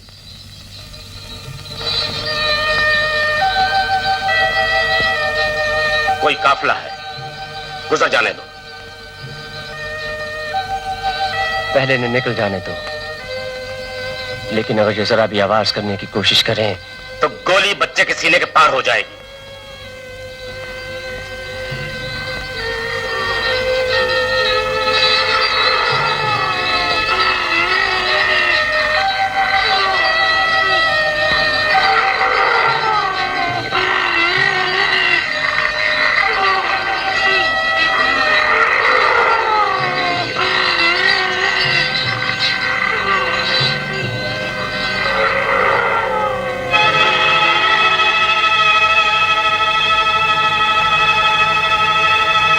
कौन हो तुम?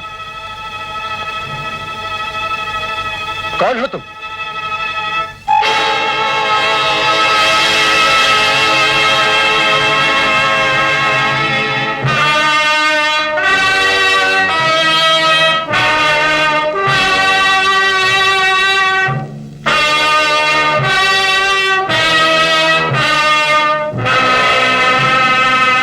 छोड़ दो इन्हें। अगर तुमने गोली चलाई तो सोच लो कि तुम्हारी भांजी का क्या होगा। फेंक दो पिस्तौल।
कहता हूं हट जाओ भानु के सामने से, नहीं तो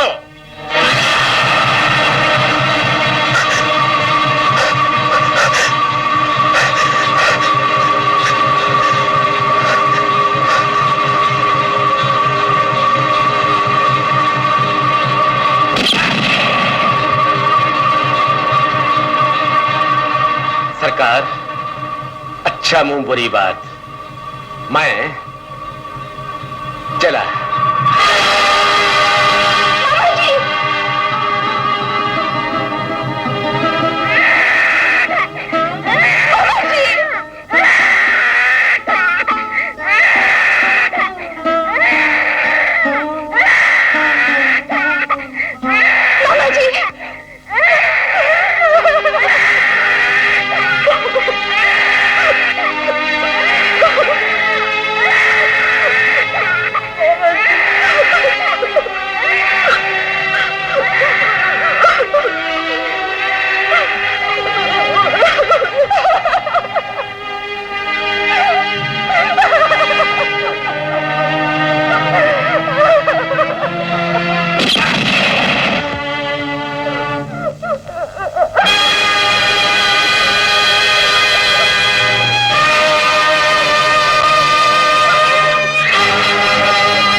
भाई में जंग थी, कल बाप और बेटे। राणा खानदान ने जंग किए बगैर अपने हथियार दुश्मन के कदमों पर कभी नहीं डाले, इसलिए जंग तो होगी। हम अपनी जीत के लिए हर मुमकिन कोशिश करेंगे। और हाँ, दिल के किसी कोने से तुम्हारा बाप तुम्हारी जीत के लिए तुम्हें आशीर्वाद भी देगा। देखें, जीत हमारी कोशिश की होती है या हमारे आशीर्वाद की।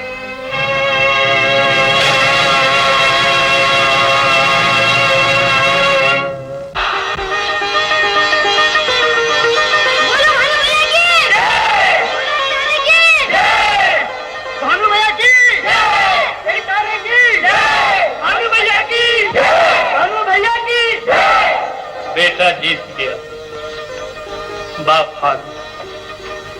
हारा भी कैसे? मुझे एक वोट भी नहीं मिला। शायद दुनिया में ऐसा कभी नहीं हुआ होगा। लेकिन बेटे, तुम्हारी जीत की जिम्मेदार एक वोट मेरी भी है। जनता वोट उसे ही देती है जो अच्छा नेता हो। खैर, जो होना था सो हो गया। अब घर चलो बेटे। घर? मेरा घर यही है पिताजी। अच्छा, तो मैं भी वही करूंगा जो एक बाप बुढ़ापे में करता है, यानी कि बाप बेटे के साथ रहता है। हर राष्ट्र में राष्ट्रगीत को सब ही शीश झुकाते हैं, अपनी श्रद्धा से गाते हैं, गाकर शान बढ़ाते हैं। लेकिन यहाँ जब जनगण मन हो, लोग बड़े घबराते हैं। कुछ नादान तो सुने बिना ही बीच में छोड़ के जाते हैं, बीच में छोड़ के जाते हैं। संदेश सुनाए एक तारा, बोलो जय भारत प्यारा, तो फिर उसके बाद एक तारा बोले तुम